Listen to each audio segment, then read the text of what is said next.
ঘোড়ার গাড়ি। আজকের এই ঘোড়া চালক আকাশ উত্তরের জনপদ গাইবান্ধা জেলার বালাসী ঘাট, যে ঘাটে এসে দেখা মিলল ঘোড়ার গাড়ির। আকাশের বয়স 17 বছর। গত 9 বছর ধরে আকাশ ঘোড়ার গাড়ি চালায়। আকাশ সহ 7 সদস্যের একটি পরিবার চলে এই ঘোড়ার গাড়ি চালিয়ে। দুর্গম এই চরে ঘুরতে আসা দর্শনার্থীরা আকাশের ঘোড়ার গাড়ির একমাত্র যাত্রী।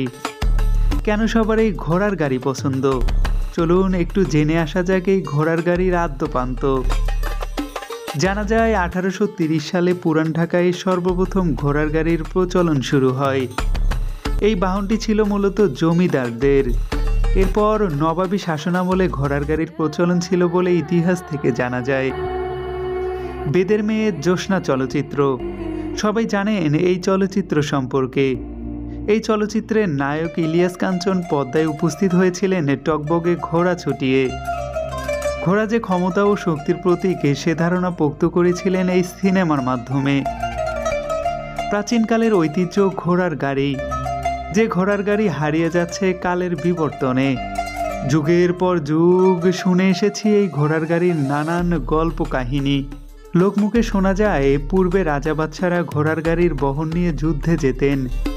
ঘোড়ার গাড়ি ছাড়া যেন যুদ্ধ মজেই উঠত না।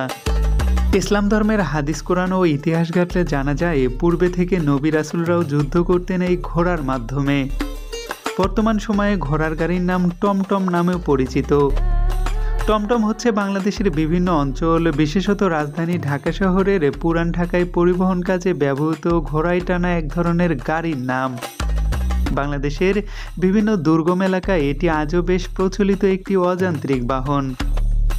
প্রাপ্ত তথ্য অনুসারে 1856 সালে সর্বপ্রথম ঢাকা শহরে ঘোড়ার গাড়ির প্রচলন ঘটে, যা তখন ঠিকা গাড়ি নামে পরিচিত ছিল। প্রিয় দর্শক, দেখতে পাচ্ছেন একটা ঘোড়া ঘাস খাচ্ছে, তার সাথে দাঁড়িয়ে আছে আকাশ। আকাশ কিন্তু এই ঘোড়াকে নিয়ে তার একটা যান আছে, ঘোড়ার গাড়ি চালান। প্রাচীন কালের একটা নিদর্শন বয়ে দেয় এই ঘোড়ার গাড়ি।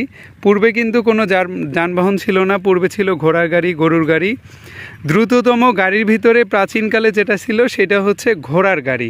সেই ঘোড়ার গাড়ি চালাচ্ছেন আমাদের আকাশ। আকাশ, বলো তো তুমি কতদিন হলো ঘোড়ার গাড়ি চালাচ্ছ? মানে 1 বছর হলো ঘোড়া গাড়ি চালাই। মানে এটার উপরে আমাদের 6-4 জন সদস্য এটার উপরে আমাদের নির্বাহ করে। মানে আমার বাবা পরিশ্রম করে, এইভাবে আমাদের সংসারটা চলে আর কি। আকাশ, ঘোড়ার গাড়ি কতদিন টেকে?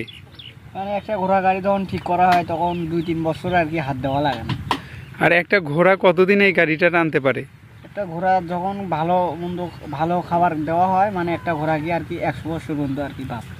এই ঘোড়াগুলো হচ্ছে খাওয়াতে বুড়া, খাওয়াতে